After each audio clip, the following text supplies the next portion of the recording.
नमस्ते सदा वत्सले मातृभूमे त्वया हिन्दुभूमे सुखं वर्धितोऽहं महामंगले पुण्यभूमे पतत्तवेशकायो नमस्ते नमस्ते। नमस्कार। सर्वप्रथम मेरे देश की विशाल प्रजा को मेरा प्रेम भरा नमस्कार। आज मैं अनमोल शर्मा जिस विषय को लेकर आप सभी के समक्ष उपस्थित हूँ वह है भारत को एक वैश्विक गुरु बनाना, भारत की आर्थिक शक्ति बढ़ाने में युवा उद्यमियों की भूमिका।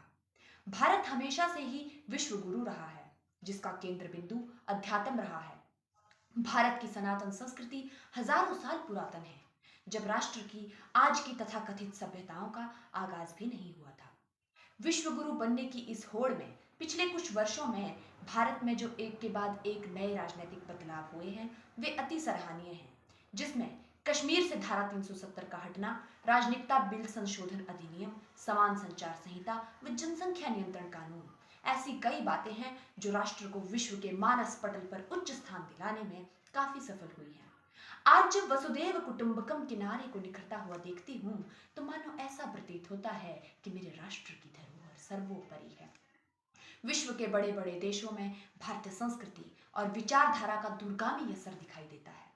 विश्व के शक्तिशाली राष्ट्रों के साथ भारत के प्रगाढ़ होते संबंध, सामाजिक सशक्तिकरण, सड़कों का नवीकरण और नए हवाई अड्डों का निर्माण, शिक्षा में बढ़ोतरी, योग में विकास, ऐसी कई लाखों करोड़ों सैकड़ों बातें हैं जो राष्ट्र को दूरगामी प्रगति पथ पर आरूढ़ कर चुकी है।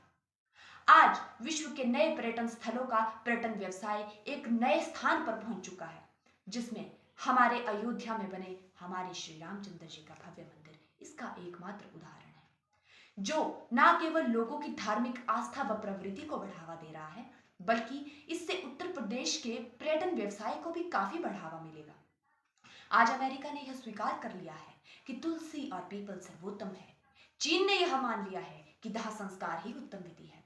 इजराइल ने माना है कि यज्ञ और हवन से विषाणु दूर होते हैं और फ्रांस ने यह माना है कि शंख ध्वनि सर्वोत्तम है और संपूर्ण विश्व ने यह मान लिया है कि नमस्ते सर्वोत्तम है। यह सब इसी बात का परिचायक है कि भारत अपनी सनातन संस्कृति के प्रभाव से पूरे विश्व को एक साथ जोड़ने में लगा हुआ है और इस जज्बे की शिद्दत को कोई रोक नहीं सकता। आज राष्ट्र नायक और राष्ट्र नेताओं के पास जो आत्मबल है उससे हम अपनी बातें विश्व के समक्ष बड़ी बेबाकी से रख सकते हैं।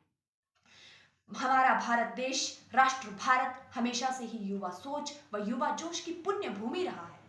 स्वामी विवेकानंद, लाला लाजपत राय, मंगल पांडे, सुभाष चंद्र बोस, चंद्रशेखर आजाद, लक्ष्मीबाई इत्यादि महान क्रांतिकारी सेनानियों ने अपना सर्वस्व न्यौछावर करके यह साबित कर दिया है कि युवाओं के लिए कुछ भी असंभव नहीं है। किसी भी देश की शक्ति उस राष्ट्र के युवा होते हैं। राष्ट्र की युवा शक्ति से ही देश का विकास होता है और इसी शक्ति के विमोचन से देश आगे बढ़ता है। तो आइए अपने देश की आन बान शान की रक्षा करते हुए अपने देश को विश्व गुरु बनाने की होड़ में निरंतर आगे बढ़ें और नई तकनीकों को ध्यान में रखते हुए अपने देश के प्रति अपने आप को समर्पित करते हुए तन मन धन से आगे बढ़ें, क्योंकि हमारा देश विश्व गुरु भारत है, विश्व गुरु भारत था और सदैव विश्व गुरु भारत ही रहेगा।